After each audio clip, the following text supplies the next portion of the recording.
We're not yet this winter too much. There's things going on in Chicago, but families. Right, let's see. Is Simeon going to be joining today? I don't see him here, but okay. Well, he'll join. Okay, on the right link. Jean misaddressed that. So open it when you get home. Oh. Christmas card. Oh, okay. I will, I'll open it when we come home. We dressed I it. got a card from you though. I know, this is a different one. Oh, okay. A Christmas card. No. I highly doubt that the farmers got me a Christmas card. Who got you a Christmas card? Nobody got me one. Oh, I'll still be okay though. Okay. Simon Reish Ayin Aleph. We're in the middle of talking about the laws of Kiddush on Friday night. So we were at the very the page that says 94 at the top right hand corner. So we had discussed in Sifyo that it's important to, when you make Kiddush on a full cup of wine. It shouldn't be a kos pogum, which we described a little bit last week, and we'll talk more about today, actually. And that all the requirements that are necessary for Birkas Hamazon, for the cup that we use at Birkas Hamazon, which was described earlier in Shulchan Aruch, we have that requirement as well when it comes to the kos shel Kiddush. We talked about saying Vayachulu, that most people stand up while you say Vayachulu. No, there are some who say Vayachulu in a sitting position. And then the rest of the Kiddush seems to have been said in a sitting position by the Shulchan Aruch, or how he describes it. But the Ramah tells us you could do it in a standing position, but he says better to sit, because it does a better job at establishing the Seudah in that location. But we talked about that there are varying minhagim on this one, and my recommendation is that you follow the minhagim of your family when it comes to standing or sitting at the time of Kiddush. I understand the svara. Hi, Bruce. I understand the svara, the reasoning why it would make sense to sit. More likely, the reasoning makes sense to sit. But nonetheless, I know I stand during Kiddush. That was what my father did, and this is what many people's customs. I mentioned last week from the Aruch HaShulchan. One of the reasons that we stand. For those of us who stand, one of the reasons that we stand during Kiddush. Just trying to find it here. It says here that because you say Yom HaShishi ve'Chol. Well, that's why Vayachulu, because you have Hashem's name hidden in there, and some people then will sit after they say Yom HaShishi ve'Chol Hashem, and then they'll sit down. I've seen that. Stand. Because of Hashem's name being hidden there. But Arizal, that was the reason. The Arizal said you should stand. The Chochmei Kabbalah Kasvu Lasos Be'uma. The Kabbalistic sages said that you should stand, and that's what the Arizal did. And why? Because the explanation was the brachos shel hakala tzarich lios me'umad. When you go to a chassan and kala letting the chuppah, you stand for all the brachos for the chassan and kala. So Shabbos just came in. Shabbos is the kala. Yeah. So midivrei Kabbalah, this is you stand just like at a wedding. Also want to follow up on one thing, and this Kabbalah Simeon's not here right this second. Under the chuppah, yeah. The people who make it, when you make the bracha, when you make the rest of us sit, but when you make the bracha, you stand when you do it. Another thing I wanted to add was Simeon at the end of last week had asked the question: is that at a Beis Din, do you stand when you give testimony? Bisman hazeh, when you're called to a Beis Din to testify for something, do you stand when you give testimony? And the answer is that. The answer is yes. You're supposed to. I was doing a little bit of reading. The Batei Din though today they'll say you may sort of like you may sit. The false assumption is that you should stand. The litigants and the witnesses should stand, but the Beis Din gives you permission to sit. My understanding is that you can then sit, but the default assumption is that you should stand. So that's why also when it comes to the Vayachulu part, we said that the biggest reason for standing during Vayachulu is that it's edus, it's testimony of God's having created the world. Okay, so I just wanted to clean up that from last week. So we're the very bottom line, which is in the Ramah. Okay, after the period, after it describes the Rashi Tevos, the Yom HaShishi ve'Chol Hashemayim, that it spells God's name in the Rashi Tevos. So here I left off by telling you there's like another interesting halacha, or minhag will come. I don't, not a halacha. I got from the Gemara. The Ramah writes here, Yitain einav baneros. When you begin to recite Kiddush, you should put your eyes on the candles that are in the room, right? So candles are burning. And as you begin reciting Kiddush, and here presumably based on the next phrase, we're talking about Vayachulu. When you say Vayachulu, you should look at the candles. And V'shas HaKiddush, and when you're making Kiddush, meaning the bracha of Kiddush, Bekos shel bracha, your eyes should be on the cup upon which you're making Kiddush. B'chein nireh li, and this is what appears to me. He says, "Ayin le'el simin kuf pei gimel seif dal," which we'll make mention of in just a moment. So, what is this all about? When you look at when you start making Kiddush, you should look at the candles. It's nice. I don't know, it's a nice thing. Why are we doing this? Take a look at the Mishnah Berurah, and then we'll have to go backwards to give some explanation, because otherwise, if I leave you with this, you'll all look at me like, what? What is going on? So Memches, Tifkat and Memches. He says here, Vehu, turn the page, Segulas Refua Le'enayim, Shehikahu al Yedei Psiagasa, Mihu Ein Medaktakim Bazeh Kolkach. What was that? Oh, for sure. So he says you look at the candles because the candles are a segula, are a symbol of refuah for our eyes. When we look at them with our eyes, it heals our eyes that were afflicted through psiagasa. Psiagasa literally means large steps. I was going somewhere extremely quickly. I wouldn't even call it running. It's just like you're walking in a very hurried way and you're taking large steps. And so your eyes are affected by this. And looking at the candles on Friday night will heal the ailment that has been caused to our eyes. Nevertheless, he writes at the end, we are not so medactic on this. We are not so careful about this. I'm not sure which part he's talking about. Is he not medactic on the refuah, or is he not medactic on that this really happens in the first place? I don't know. Bottom line is, if you're not medactic that it's happened to you in the first place, then you don't need to look at the candles to fix what's going on here. Just going to give a little bit on what's going on here. I don't want to get too far afield on this. Anybody have this custom when they make Kiddush to look at the candles? You do it, yes. I know some people are aware who do this. I actually at times have tried to do it also. If I forget, I forget. But it's good for the eyes.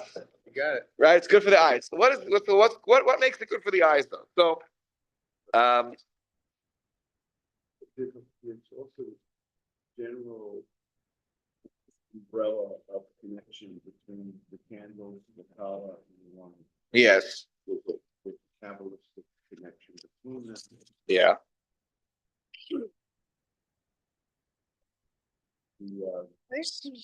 In Sarah's tent.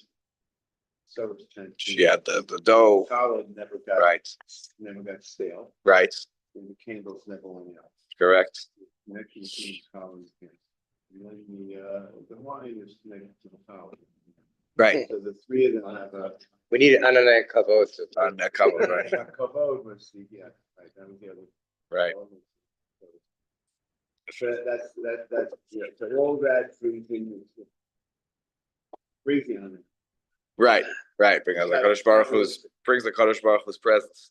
Let's take a look here. I'm actually just listen for a moment. I'm going to read you what the Aruch HaShulchan describes about this, because the Mishnah Berurah doesn't give you a tremendous amount here, which would lead you to having to do a lot of homework on your own to figure out, well, why does looking at the so listen to this, okay? And I told you that to make sure Gene doesn't hear this, okay? All right. The Aruch HaShulchan says in Nesinas Ayin Bakos, the looking at the cup with your eyes, that's Medina. The next part, that's by letter law. Anytime you have a kos shel bracha, anytime you're making you should focus on the cup that you're making the bracha on. I say agafen, and I'm going to say the Kiddush bracha over the cup of wine. I'm celebrating Shabbos over the cup of wine. That makes perfect sense to me. Uvener, why do I look at the ner? Hu inyan nistar. It's the hidden thing. Mishum refuah le'einayim. Again, he says it helps heal your eyes. It's like, oh my goodness, what's going on here? No one's giving you anything. So you're having to dig and dig and dig. So here, at least, he sent me to a place that was able to help. So I ended up opening here the Magen Avram. The Magen Avram. Here, I'm going to open it up so I can read the original to you. I went on a goose chase here to find what was this about. Why does it affect your eyes? Where's my Safari You're app? affecting your eyes by this. What was that? I think you're affecting your eyes by doing this. Exactly. By the way, that's what that hidden nistar here was. Element. Here's Safari. Okay. So there's a halacha and Shulchan Aruch and Aruch Chaim, and this was 271. So take a look. All right, at this. It's got on Chaf Aleph. Of course, now it's slowly loading. It's there. Oh, thank you, Mayor. Okay, so we're over here, Sif Yud. And now let's take a look at the Magen Avram. So he writes the following. Because Yitain Eirav Beneros, so he says that the gematria of Ner, anyone do the gematria of Ner? Quickly, what's the gematria of Ner? Good. Okay, Dr. Noble. Good. He beat you to it though. So 250. And how many candles do you light minimally on Shabbos at night? 2. So 2 times 250 equals 500. Ola, base pamim ner, ola taf kuf. 500. V'hi refuah lepsia gasa. And this is a refuah for psia gasa. So, okay, so you have 250 equals ner, okay, and 2 candles equals 500, okay. V'hiksha b'darkei Moshe dehot tzarich litain hina b'kos, right? See, I guess let's do 500 then, is that what we're doing? Does it add up to that? I don't know.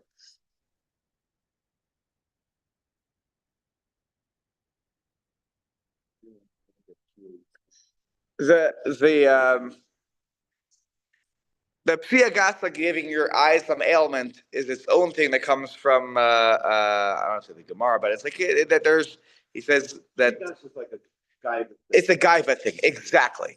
That's what I was about to go into.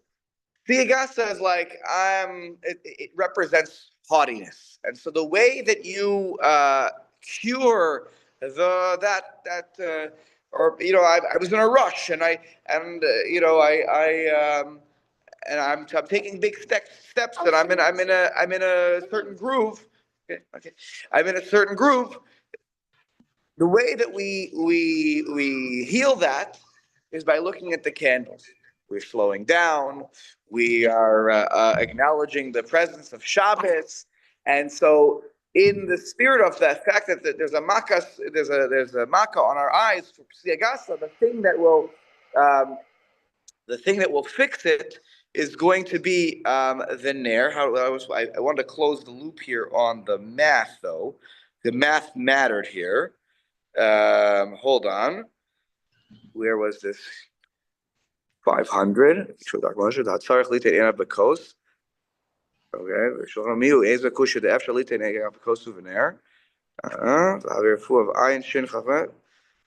The Shabbos.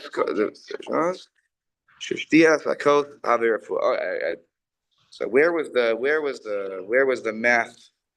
I figured this out last time. Hold on. So one second. In my edition here it says the Lomar Baal Peh Vayachulu Be'esa Kiddush. Balil Kiddush. The Chol. Oh, okay. I thought I remember solving this mystery of the why, but I have to explain why is it that 250 or better 500 is okay. I have to go back and do my homework, I guess, again. I had solved why 500 was relevant in this situation. I'll have to get back to you on that one here. Elia Rabba. Sorry. Here. Shum Sharaisi Bidrashos Marash Shenagler Os Beneros Dishas Hakidish Mehai Tama. Custom Mariel Hilchot Shabbat Mishum the Psia Gasa Nota. Oh, okay, sorry. Here it was. I found it. Because when you do a Psia Gasa, it's Notel Echad Mechamesh Meos Memaor Einav Shel Adam. It takes 1 out of 500 from your eyesight. That's how much the Makkah is. When you take a Psia Gasa, when you take large steps, it ruins your eyesight, 1 out of 500 of your eyesight. So the 500 of the Nair, of the Neiros, really, because you have 2 times Nair, then it fixes, right? Hamistakel b'shtei Neiros shel Shabbos, yellow refuah. Adka. That's what it says in the Maharil. And therefore, that's why you have to look at the Neiros to fix your eyes, because 1 out of 500 of your eyesight was ruined with the Psia Gasa. So Nair times 2 equals your eyes are fixed. A great treatment that the ophthalmologist should offer all over across the board is to simply look at the Neiros. So it only fixes 1/500th, I guess, of the problem. Oh, if Gene were here right now, we would to look at the medicine that was put out there. This is that's definitely an answer. Anyways, I want to spend more time on it. Obviously, as the Elia Rabba writes at the end, Ein Medaktikim, as by the way, the Aruch HaShulchan also writes, actually my notes here also write, Miu Ein Medaktikim as Kol Kach. The other end of Shabbos, we have the wine company have double. To put into your eyes. Right. Yeah. That helps your eyesight probably also. Yeah, wine's got to be good. Oh, sure. Correct. I know. It's got to be good for you to put wine right into your eyes. I don't know. You're a doctor, right? Okay. Anyways, so let's take a look now at Mem Test in the Mishnah Berurah. Let's get back to more things that we're more medactic about. Ayin le'al siman kuf pei gimel. So what was kuf pei gimel all about? The Hainu d'shamach vorah zeh sheyited einav b'kos shel bracha. You're supposed to look at the kos shel bracha when you make brachos over a cup of wine. So that could be at a wedding. You're really supposed to look at the wine. You're celebrating whatever it is, whether it's the wedding, it's Shabbos, it's a bris, it's a pidyon a ben. You make a bar pegafen. There actually it's not there. There you make a bar pegafen really after it. It's not present. But when you're doing a mitzvah over a cup of wine, Havdalah is a good example. You should look at the wine when you make the bracha. Okay? Why? So you shouldn't have a hesach das. Why? Where could be the possible hesach das here? Because every time you make a bracha over a cup of wine, first you make the borei pri hagafen. In any other normal circumstance, you immediately have to consume the food after you make the bracha rishona. But you're holding that cup in abeyance until you complete the bracha of the mitzvah, because you want to make the bracha of the mitzvah over the cup of wine. Literally, I'm holding the wine back from being drunk because I want to celebrate the mitzvah in that moment. So I don't want to have a hesach hadas in the borei pri hagafen, so I should look at the wine while I'm making the bracha on the mitzvah. Right? Yeah, absolutely. Because I'm going to the Bezras Hashem to Seth Halper's going to get married, which is a big deal. That's one of the team meeting kids when I first got here. And when we're there, right, the Rav under the chuppah will make the borei pri hagafen, and then afterwards the birchas erusin. While he's holding the cup, he just made a borei pri hagafen, and we're celebrating the marriage with the according to many a birchas hamitzvah, and then everyone will taste from the cup of wine. And then even, by the way, for the Sheva brachos under the chuppah, first we make a borei pri hagafen, and then we kind of hold it off until after the 6 more brachos. At the benching, we actually flip it, because there it's not made out of such a under the chuppah. It's a mitzvah to bless the couple like that, And so you're doing the blessings over the cup of wine. The benching is interesting. The borei pri hagafen goes at the end. It may not be as it's not exactly the same inyan of the Sheva brachos under a chuppah have a different feel and halachically. Anyways, so this is the point. That's why you should look at the cup when you're making the bracha. Yes, Simeon, go ahead. Rav, who makes the bracha over the wine under the chuppah? The rabbi. It's a whole. Who drinks the wine under the chuppah? The chassan and the kala drink. So how do you work that out? So I'll beg alachas, but I don't want to go into it because it'll take us a far afield. But and we'll talk about this actually by Kiddush too. If you make a bracha on someone else's yotzei, and it's a whole question. If it is a birchas hamitzvah, shouldn't the chassan make the bracha? The chassan should make the bracha. It's his mitzvah to be mekadesh the isha, to give her the ring.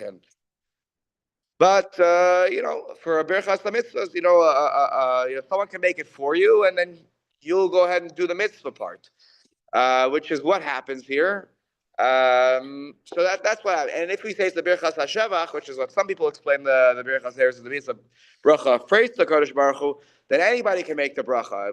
That's why we try to give it to the rabbi, who's representative of the whole crowd there, who's all very excited about this moment of a wedding. So there are two halachic ways to explaining it, but that's certainly the minhag, is that the rabbi makes the bracha.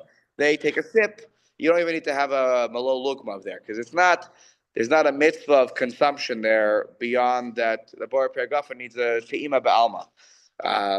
That's a whole parsha in of itself that it requires some explanation.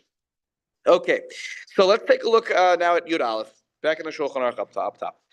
Okay, we shouldn't find ourselves, please God, in this situation, but I could imagine this could happen. This could happen. You could be somewhere more remote and you don't have enough wine, you didn't plan properly or whatnot.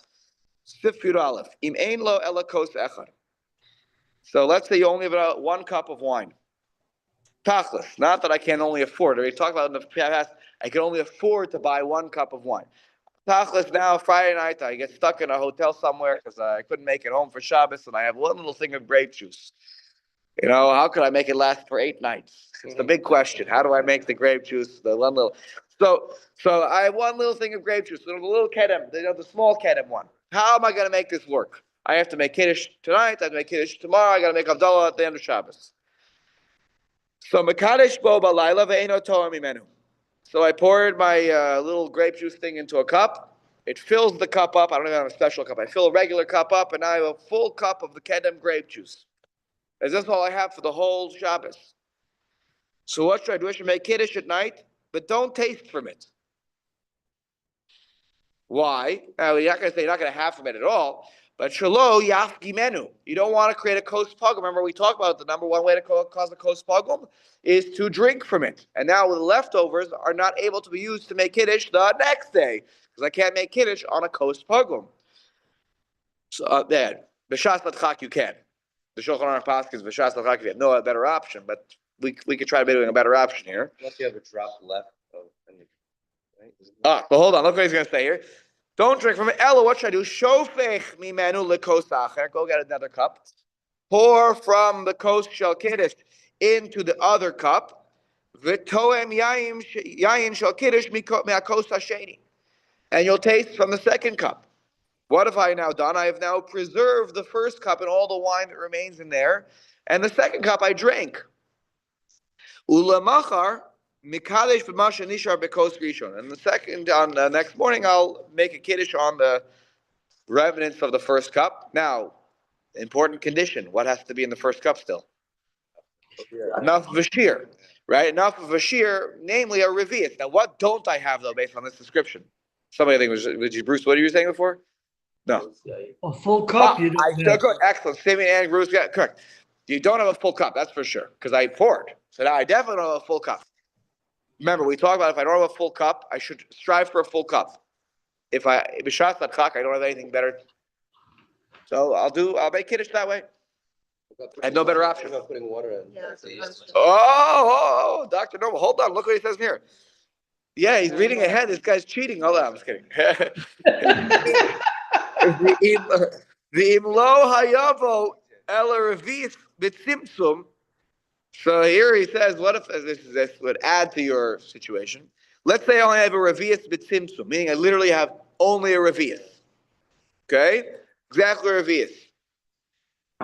Which is the minimum amount that you can make kiddush on. It's like 3.5 something, close to 4 ounces. It's not a lot. Okay?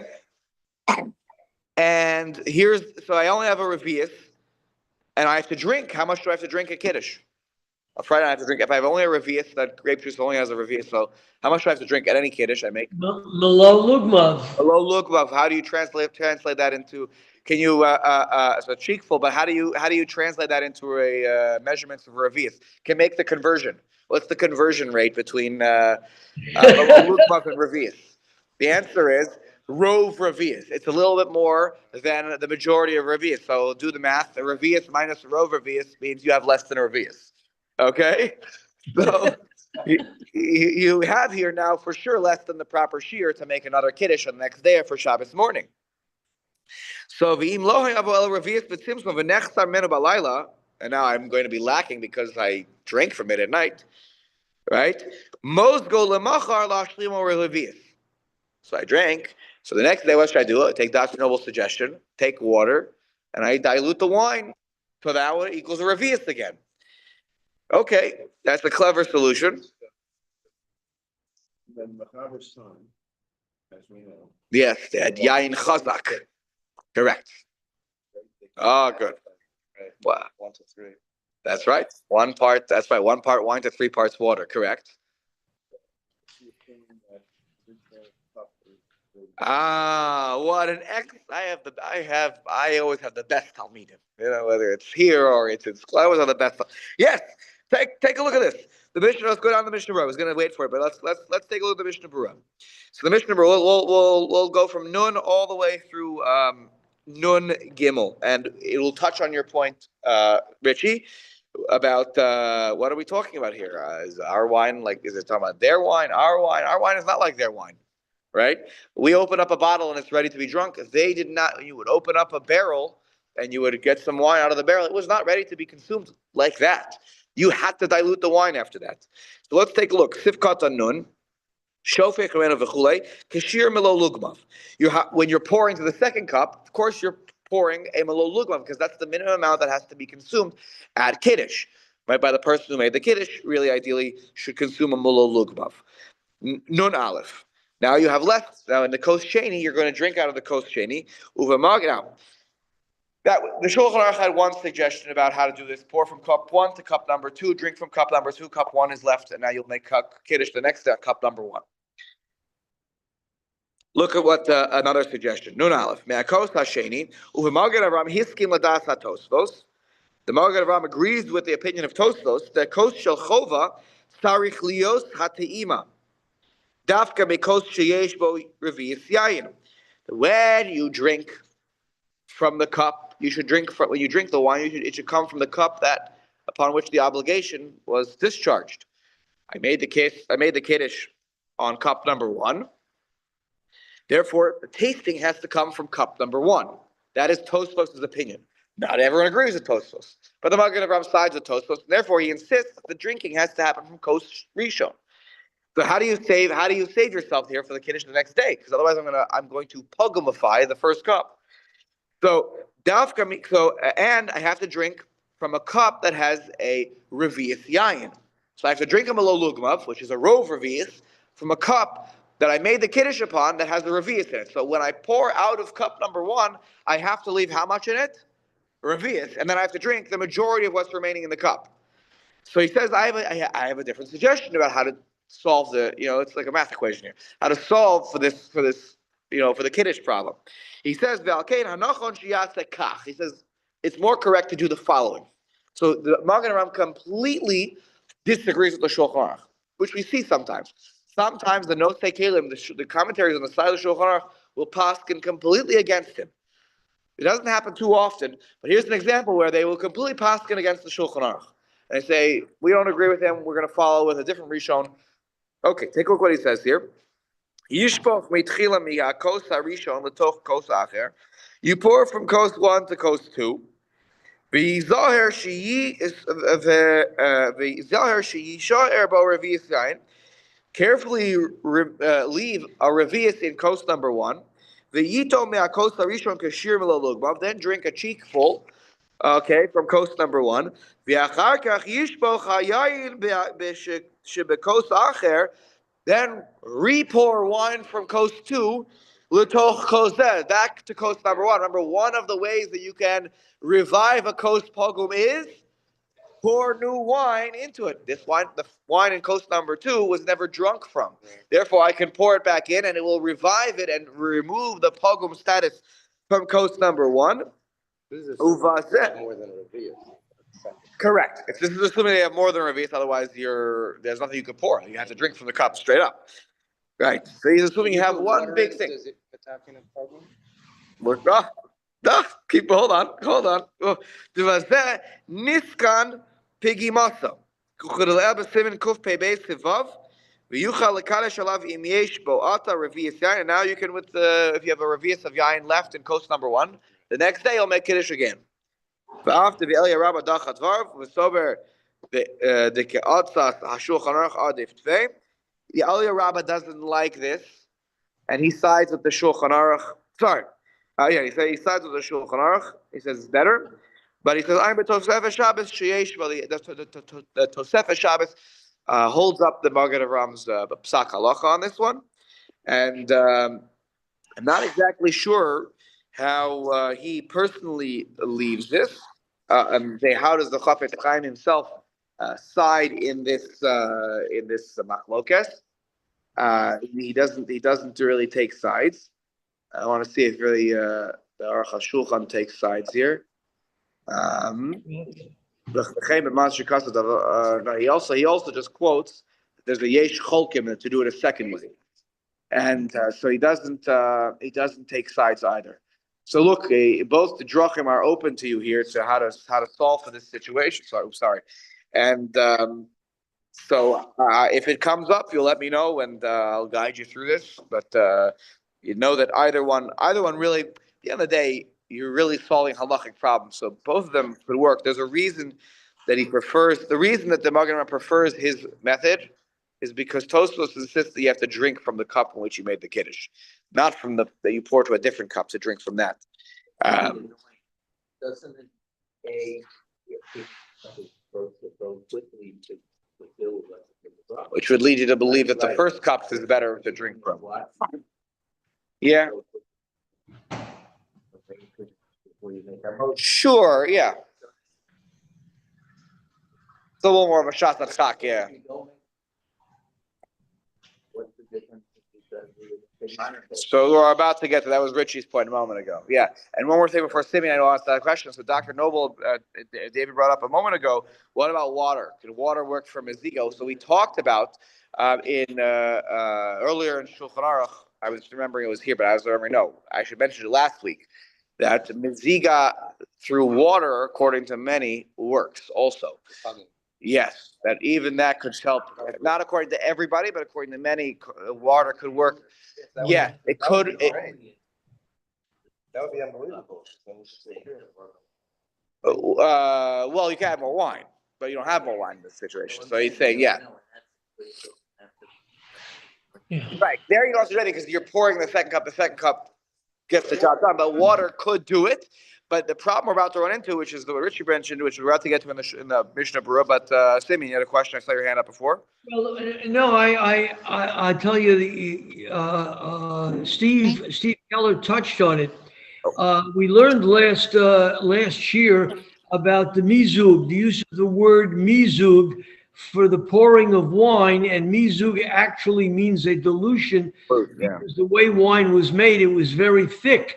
And you're dealing here with trying to sustain a quantity, not necessarily a specific quality. And I never heard the word mizug used for anything other than yayin. And wine, correct. Yes.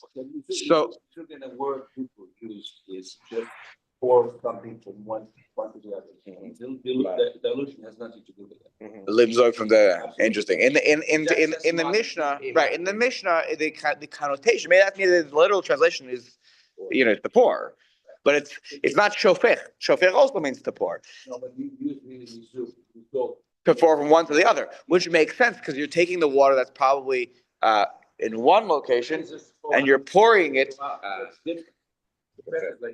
to throw it out to get rid of it. Right. Right. Yeah.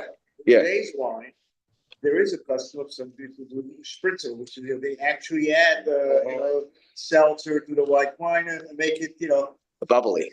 Yeah, so spritzer is a very common thing, so even today's wine, it's not a out of the ordinary. So let's hold your thought now for a second because I want to comment on that. Okay, because that's fascinating. Okay, I didn't even know that people still. I didn't know that people do that. So let's talk about this right now. So members, mekadesh b'masha nishar. You're supposed to make kiddush on what's left. This is on when you're talking about the Shabbos day kiddush, and you have a cup of the leftover cup the next day. Miloshon zeh mashma de mekadesh bazeh hakos gufa.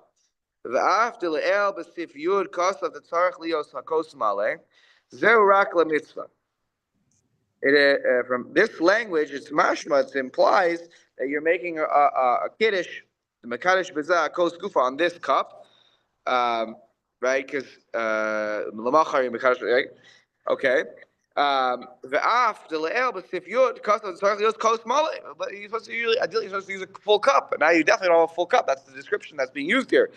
Zo rak mitzvah. Look, that's a nice thing. You should try to have a kos mala. It's a mitzvah, but if you don't have it, you still do the rest of this mitzvah. Ve'ein ma'akev ein lo. Yeah, it's a hidur. It's its own idea, its own thought, but it's not ma'akev though. You don't not make kiddush if you don't have a full cup. It just you should strive for it. Upashur, it's obvious. If you have a smaller cup, that's the right size. Of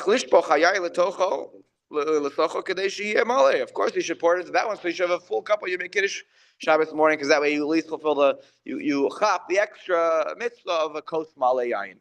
Okay, now And he used the word lishpoch there as opposed to mizug. yeah, correct. He's saying what's left over now. Let's pour it into a different cup so that it's a full cup. Yes. Nun gimel revius b'tzimtzum. Okay. Lav dafka revius b'tzimtzum. It doesn't have to be specifically just the revius left. It was. You can have a because he says Elahu adini afilu yesh yoser mizeh. Ela da'achar timas malolukmav. But the problem is after I drink my malolukmav, lo yishar lo kashir revius. It doesn't have to be your literal revius, but after I drink my malolukmav, my real revius, I now have less than revius. You know, when I want to come back the next time I kiddush the next day. So Ela denakan hachel ravusa, but we use the language of revius b'tzimtzum of exactly a revius. Afilu bazeh yesh, because to tell us that even by this yesh lo takana al yedei mazigas kos, you can fix it. Sorry, al yedei mazigas mayim, by diluting it with water. Umayri. Here come the very important words to everything. Everyone's point. Everyone made a few minutes. Richie and Tommy and Bruce and Simeon, right? Okay. What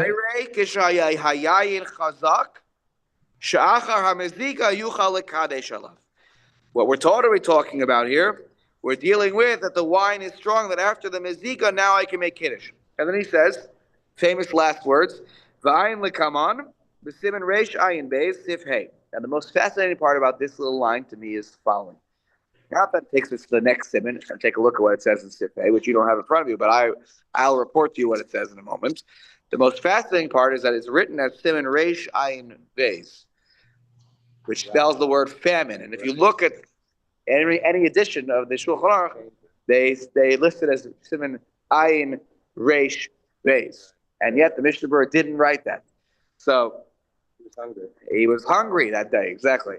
Anyway, so in siman reish ayin beis or ayin reish beis, depending on how you write it, in sif hey, they talk about this, about the dilution thing. Does this work in our day, or is it only in their day? So yayin chai literally means raw wine. It's like wine you wouldn't drink as is. Filuim hu chazak didare. It's so strong that perish royally mazeg. It needs to be diluted. Al chad plus maya, 1 part wine to 3 parts water. That's how strong that wine was. And thick. Whatever the amount of wine, they had to put 3 equivalent parts of water to dilute it so it was drinkable. Mekachin, boom, then you can make kiddush on it, right? Okay, now that's even if you want to make kiddush on the raw wine, you could before diluting it. It's not so great. He says, mekachin, it's better to first dilute it, then of course you'll drink it. But it needs to be diluted fittingly, right? Appropriately. And then the Ramah says, V'yenos shelanu, which is Poland, in the time of the Ramah, 16th century. Tovim, Yoser Tovim Haim below Maziga. They are better when you don't dilute them. So he gives you a little, and by the way, Mishnah Berurah then goes on to say further. Okay, Mishnah Berurah is already now turn of the 20th century. He says, the Ramah says, Yeno Shalanu, yes, Yeno Shalanu Yoser Tovim Haim below Maziga. No diluting is better. The copper and Ramah were contemporaries, however. They lived in different places. That's right. And in Poland, they were already getting used to not diluting their wine. Their wine was already coming from the bottle, and it was better not with diluting. Rav, Yeah. you got to remember that the Ramah was also a Polak. So he liked his wine strong. Richie said that the Ramah is an ancestor of their family, so watch how you talk about my ancestors. Anyway, so the Mishnah Berurah here says something fascinating on this other siman. So we'll get to it. You'll hear this the second time in a few weeks. That hamivarchin, right? Sorry, it says karoi hainu shelo yachalishenu yosem midai. You're not allowed to dilute it so that it's too weak. Okay. Because why? There are consequences of doing such a thing. Halachic consequences. If it's just a little sweetness, but it tastes like water. He says, if you make kiddush on this, you are making a bracha levatala. And you are not yotzei kiddush on such wine. That is very strong. That is, ironically, that is very strong. Those are very strong words. Because the assumption is that if you dilute our wine today, I don't know if you ever tried this. If you do put a little bit of water into our wine or even our grape juice today, it doesn't take much to get to a point where it starts tasting like flavored water. This may be a little bit in the eyes of the beholder, and that's why Tommy, in his case of they're making the wine, they're using a spritzer. If it still tastes like wine, okay, bubbly wine, but it's nonetheless like wine, so then it's fitting to make kiddush. But if you take grape juice, and you add a little pour of water, not the drop of water, but you add a little pour of water, it starts to feel watery, right? It's not. So I'm just saying to be, in order to solve for our math equation that we've had here, the amount of water that we can use is very limited. I don't think it's quite like they had with the 1 part wine to 3 parts water, where you have a lot more leeway on how much water you can put in to dilute the cup of wine, right? Maybe some people like their wine stronger in those days, so they didn't dilute it as much. But, that's why you could even make kiddush, as is, because that means they're going to taste it as is. Some people may have liked it like that. I don't know. I can't even fathom what it tastes like because I don't fully understand what their wine was like.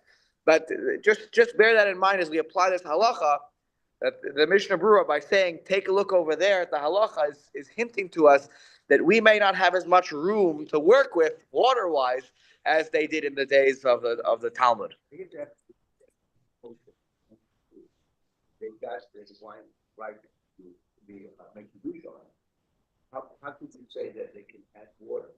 The amount now here is equal to the same amount we're getting from a bottle, right? Why back then they could add water, but they can add? Wait, sorry, say the first part again? If we said that we got the right proportion of 1 to 3. Yeah. Yeah. So if we got the proportion correct. Yeah. So it's no longer a rich wine. So when you say about adding water. But we still, so the reason it still counts as wine for the purpose, the reason it counts for kiddush is because we still call it wine. When you get to the point where it's, as he describes it, it has some metikus, it has some sweetness, be'alma, you have some flavor, but vitamo kemayim, but it's starting to taste like flavored water. It's starting more like water. It loses shem yayin. It's no longer wine. There's wine in it, but it's Kool-Aid. It has wine in it, but it's not it doesn't have a shame wine anymore, and therefore you can't make the bracha. You can't even probably even make a bar piyagafta on it anymore, right? And you certainly can't make kiddush on. That's a bracha levatala for sure. Yeah. Get at water to the wine. But if you assume Yeah. that the proportion is equal, it's the actual wine that you could drink back then, it's equal to the wine you're getting today after that be used. Right. Today our wine is basically Water back then, you can have water today.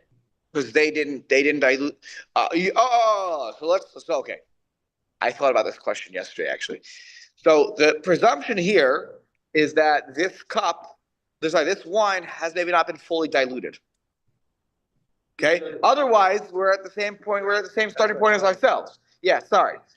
That we're at the same starting point as we have ourselves. Maybe you have a little wiggle room.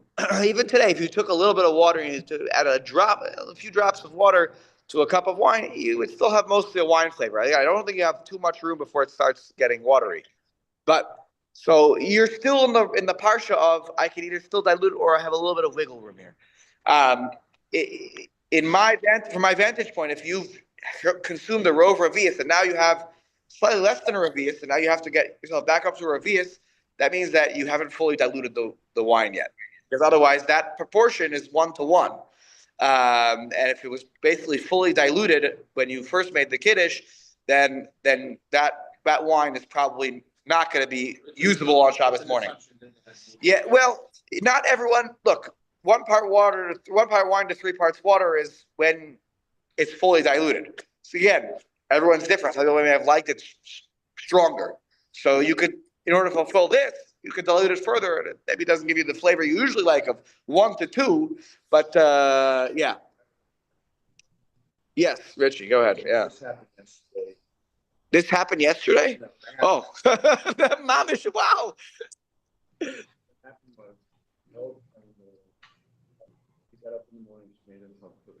Yeah. And she only drank part. Okay. Then my younger granddaughter got up an hour later, so and she came down, and by that time I got to the house, and my granddaughter said, "Can I just fill this up with wine?" Oh. I told her to get another cup. Okay. Could she have filled up that cup? She could have. Yes, she could have filled out that cup, and that removed the. That's correct. But the way you remove that is put new wine in there. Yes, she could have. But this way you saved whatever potential germs could be transferred from one to the other. You saved them. But yes, from a post-pogrom situation. Look. Even clean out the cup. So the only thing I was about to tell you is that when you make kiddush, we talked about this. It came up last week that it's ideal to rinse out the cup. There is an Indian of rinsing out the cup. A clean cup, you should have a new clean cup. But the wine itself could have been, let's say, transferred to a new cup and then added new wine to it, and then it would have been not a kos pogrom. There is an Indian, though. Your sons are right. There is an Indian of using a cleaned out, washed out, fresh cup when you make a new kiddush. There is an Indian of that. So you could have, if you didn't want to throw the wine out, you could transfer it for a moment, rinse out the cup, and then put it back in, put new wine, and you solve all of your problems. Yeah, there you go. Hinda, yeah. And the next thing, so you have enough for Havdalah. Oh, we didn't even get to Havdalah. Yes, it's going to come up in a moment. We're going to have to deal with this question, yes. Yeah, so that's why, again, it could very well be that this is very strong wine. That's all I have left is a very strong wine. If the Revius case is making sense, right? Otherwise, you're stuck. And we're going to talk about what happens when you're stuck. If you can't get back up to a Revius, now you have to make choices. Which thing will I prefer over the other? Let's go back here. There you go. So, let's go back into the Shulchan Aruch. He says here, "V'dahainu davka kisheyesh lo kos acher lehavdala." Okay, the whole thing is only relevant if I have another cup for Havdalah. You see where I am? 4th line. So the whole thing only works if I have another cup available for myself for Havdalah. She'im lo kein mutav shi'ani chena lehavdalah she'efshar bepas. Because if that's the case, if I don't have enough for Havdalah, so better I should leave the cup for Havdalah, because Havdalah can't be done over bread. Mishi Kaddish alav v'lo yehelo yayin lehavdalah. Then I can make. I use the wine at Friday night, and I have nothing for Havdalah. I can make kiddush at least over pas on Friday night. So I have something. Then we have something for everything. Now, not everyone agrees with this either. The Mishnah Berurah, take a look what he says here. Okay, go to Nun Dalet at the bottom. Okay. V'hainu dafka v'chulei kaida adila el shekosav the kishiyesh lo kos echad mekadesh bo v'layla v'ash me'inam v'hainu v'dafka v'chulei. What's he going back on? He's going back to the beginning of the simon. Not on the last case about the revius b'tzimtzum. He's going back to the beginning and he's talking about 1 cup of wine. Okay, we can have the whole discussion of 1 cup of wine for the kiddushes if I have a cup of wine also for Havdalah. If I have no cup of wine for Havdalah, then there's nothing to talk about. Then we'll save the cup of wine for Havdalah, because I can make kiddush over bread on Friday night. So then he says, Mutav, Nunhei, Muta, better that I should leave the Havdalah, the wine for Havdalah. But to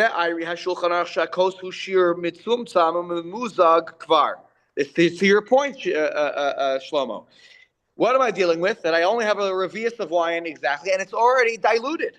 Mimuzag kvar, it's already been diluted. Right? Otherwise, I have further potential to gain, volume here. But if I only have a literal revius left, and I have no way of adding, so otherwise,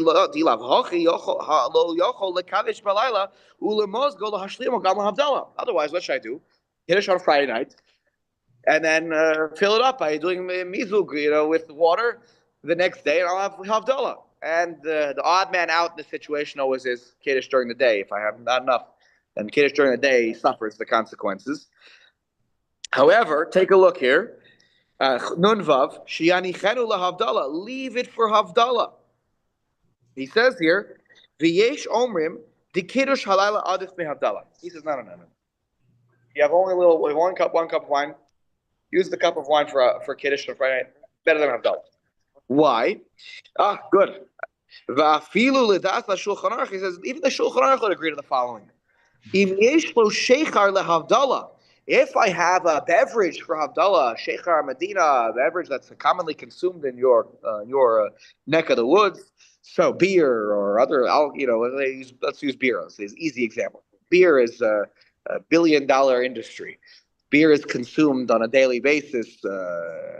Today's Sunday. It's a football day. Beer consumed all day long in the United States of America, right? So if you have beer available, so mutav lekadesh for Havdalah and mutav lekadesh al yain, and make kiddush on Friday with wine. Everyone agrees that maybe it's b'diavad, but everyone agrees you can after the fact make Havdalah over sheichar, over beverages. We're going to talk about more about when we get to the laws of Havdalah.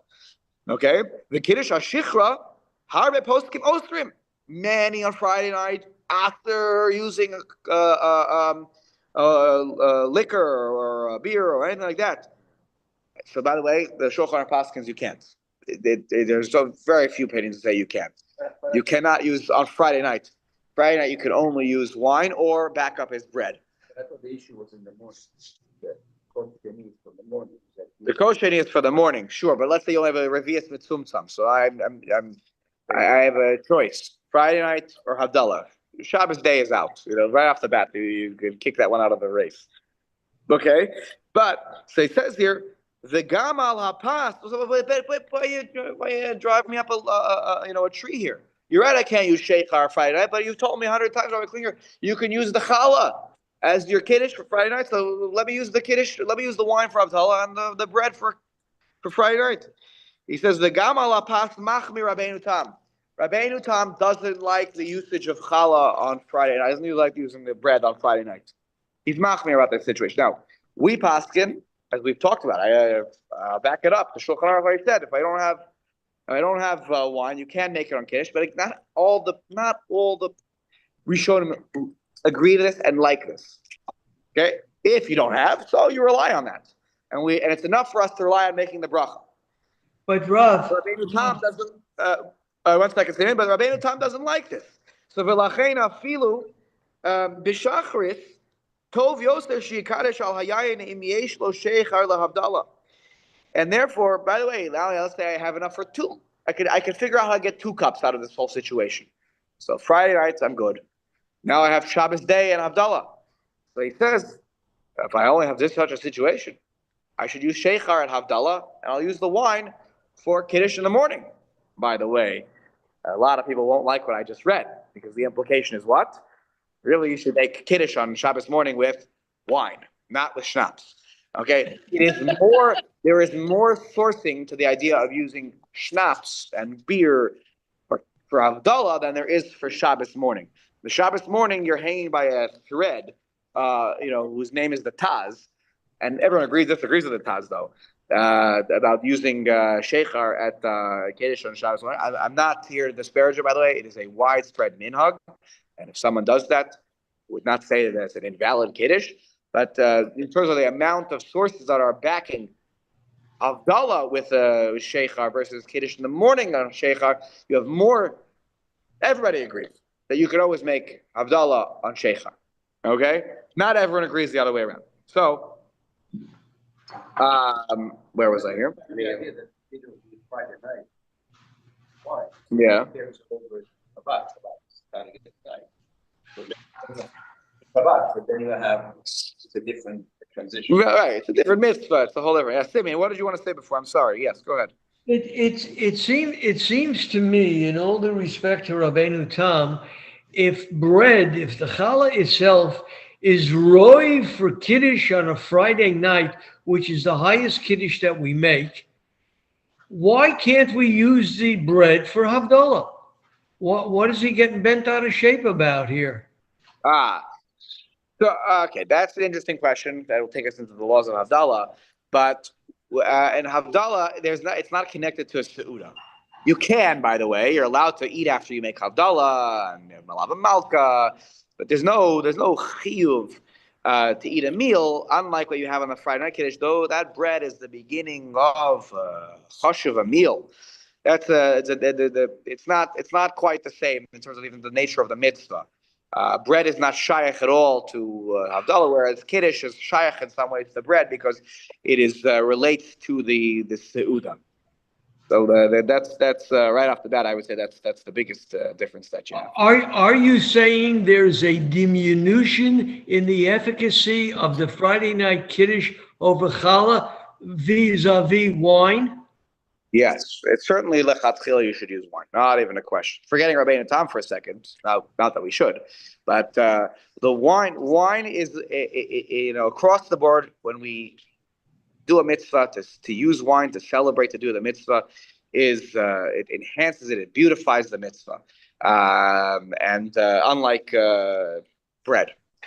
Sorry, I love bread, but wine gladdens the heart. It's Yeah. when we do a mitzvah, we should do it with joy and yeah. So now, last thing in the same Mishnah Berurah here. Now, here comes ready for a funny question. Okay, so let's say in the shul, they only have 1 cup of wine left for Shabbos. Could you imagine in our shul there was only 1 cup of wine? Not as alcohol we have in the shul. And there's only 1 cup of wine. Okay. Anyways, okay. Mihu. What was that? That's why everyone turns to the whiskey for out here. Mihu.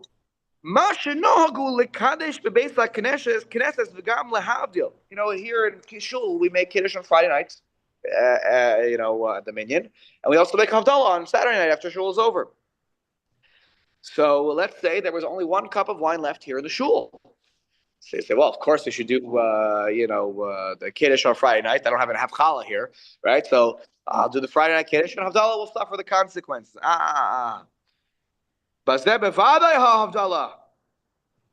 You choose that That Friday night Kiddush, I've told you that many of the poskim want to get rid of it.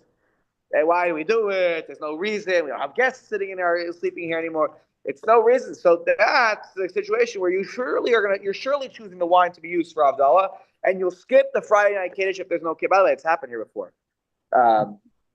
When did it happen? I remember it happened one time that there was no grape juice one Friday, or that we couldn't find the box, something like that. And by the time we would find it, people were going to go home. Like I just said, okay, we're going to go to Aleinu. We're skipping to Aleinu. I think it happened one time since I've been here, and it is what it is. But or I'll tell you what happened. Actually, I remember exactly. The grape juice had spoiled. It was after COVID, and we had some leftover grape juice. And I think we were trying to use it, and it smelled terrible. And I opened the bottle, and I said, So I had one person go to get the other bottles. They were all rancid. And I don't know if we had a fresh bottle of grape juice in the building, and so we skipped Kiddush. That Friday night Kiddush. I said we're good. Aleinu. You can't make Kiddush over a spoiled grape juice. That's a bracha levatala. So we skipped it. I don't know if maybe somebody else brought for Havdalah or at that point something else. I think we did. I think we had somebody brought in something for Havdalah. So we did that way. But even if you had one cup, you only use it because people are Yosei through the Havdalah we make here in Shul. You could be Yosei. But the Kiddush of Friday, you can't be Yosei because you need to be B'mokom Seudah, so it doesn't help anybody unless you're having your Seudah here. And just a minute, we do it from Moshe Kosav, Simon, Reish, Samech, Tes. Okay. Interesting, he doesn't talk about Mazika though. He doesn't say like Friday night, do it and then pour a little water in it. For the Friday night and the Havdalah here in Shul. Yeah. Well, the presumption is if you could do that, you should do that. Here, that's why he's saying that unless it's already, assume that it's already mitzvum time and mamuzah kvar. Right? Otherwise, you could always solve the math equation here. So, anyways, let's just finish this minute so we finish. So this fifth. Back up on top. Let's say you only have enough for 2 cups after meziga. So you only have enough for 2 of the 3 slots. Shabbos night, Shabbos day, Havdalah. So Yikadesh balayla be'echad ve'yavdil al hasheni. Make Kiddush on one and Havdalah on the second. V'lo Yikadesh bayom the Kiddush halayla adif. Kiddush at night, yes. Havdalah, check. Kiddush on the daytime, X. We wouldn't do it then. By the way, maybe in that kid's situation at that point, you better to use schnapps than nothing, I would say. By the way, at least you have the Taz. On the schnapps? Yeah. You might have shackle. Shackle, yeah. That's fine. If you have no better choice, then certainly you should, because what are you going to do otherwise? You're just going to skip to washing and hamotzi. So, okay, you'll chop the Taz, you'll make a shahakol on something. No big deal. It's not like when people make Kiddush over schnapps like it's some issue. The question is like, can I taste things before I make Kiddush? If I have no better choice, then I just go forward with the meal. But if I am really supposed to have wine before I taste things, so then better to make Kiddush over wine. Anyways, Nun Zayin, the Kiddush Halayla Adif, we talked about this before, that Kiddush at night is preferred. We talked about this.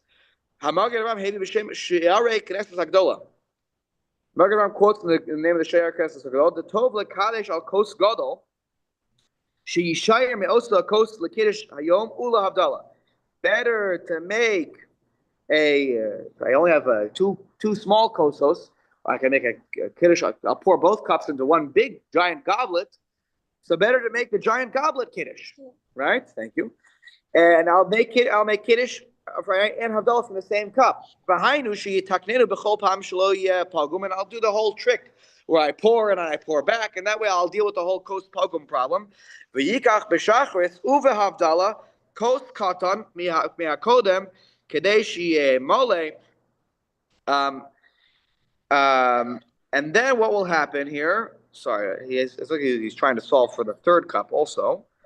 So if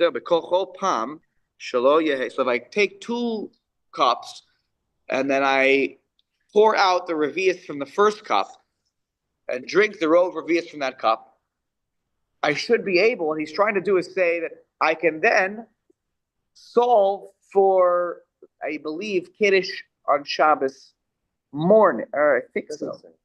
No? Sorry. I was working on this yesterday. It was driving me crazy. I think is he saying to have a kos male? Trying to fulfill that problem? Well, he's saying it's better to have a big cup for Kiddush, a kos gadol. Sheyishayer me'oslo a kos lekiddush hayom ula havdalah. That way you'll save for the Kiddush. For Kiddush, I almost maybe it's Friday night Kiddush, right? Right.